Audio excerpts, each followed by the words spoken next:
ini Indonesia, khususnya Jawa Barat, umumnya Indonesia.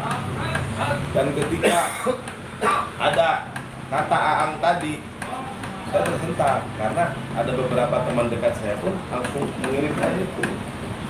Jadi meminta tabayun atau klarifikasi dari saya, karena saya kan sudah orang banyak tahu bagian dari santri dan Ikhwan Guntur. Benar nggak ini? Benar nggak ini? Sehingga saya merasa perlu dan wajib untuk melakukan klarifikasi dan investigasi karena ini berbahaya. Kenapa berbahaya? Jadi seolah dalam narasi itu ada satu bentuk serangan terhadap pribadi, terhadap pribadi. Target antara sih pasti ke Mbak Alawi ya, ke Mbak Alawi. Tapi membawa nama guru kita, gelar guru kita itu dibawa. Jadi seolah kan seperti akan mengadu domba antara baik dengan keluarga besar itu ulama-ulama yang ada di Jawa Barat. Ini Nusantara. Sehingga kami hari ini menjawab atas tudingan tersebut. Karena setelah kita investigasi dari mulai Habib Empangnya, ada terus dari gelar sampai gelar gitu, nggak ada di picu, nggak ada. Dan ketika dari beberapa teman kami membuat podcast yang sama, mempertanyakan kepada si pembuat informasi itu, si penceramah tadi, penceramah tadi, sok tunjukkan siapa Aang itu, siapa ulama itu, siapa Habib itu, dan sampai sekarang tidak pernah ada jawaban. Tidak pernah ada jawaban. Padahal dia ngomongnya ini fakta katanya. Kalau fakta berarti kan harus ada bukti. Tidak boleh receh lah kalau orang Sunda tidak boleh katanya. Itu ada bukti. Jadi sampai sekarang dia tidak pernah melakukan tabayun atau klarifikasi, baik dalam bentuk pernyataan siaran podcast ataupun secara langsung. Nah, sehingga kemudian umat dibiarkan akhirnya simpang siur.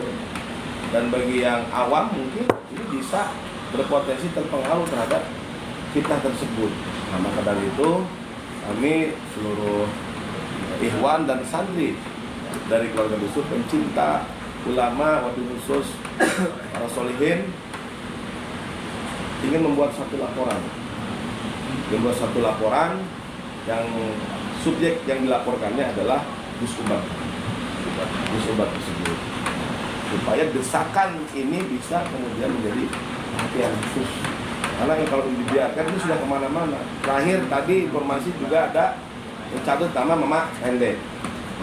Mama Rende itu juga sama, ulama masyhur Khawarikul Adab, ahli tasawuf, ahli fakih, ahli juhud.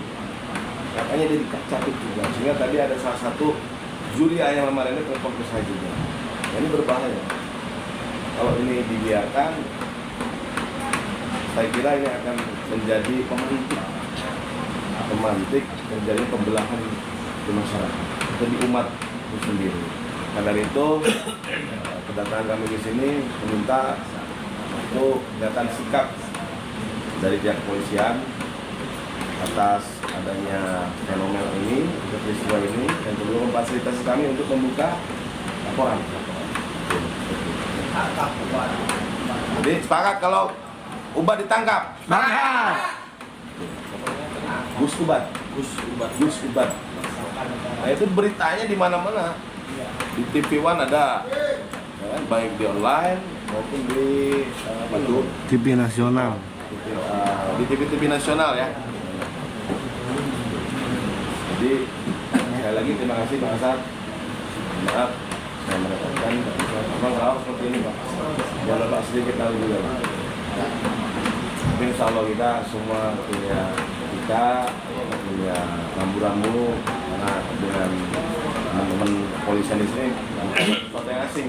Kita sudah terbiasa berkomunikasi, sudah sering terbiasa berkolaborasi untuk menciptakan kawan kondusif.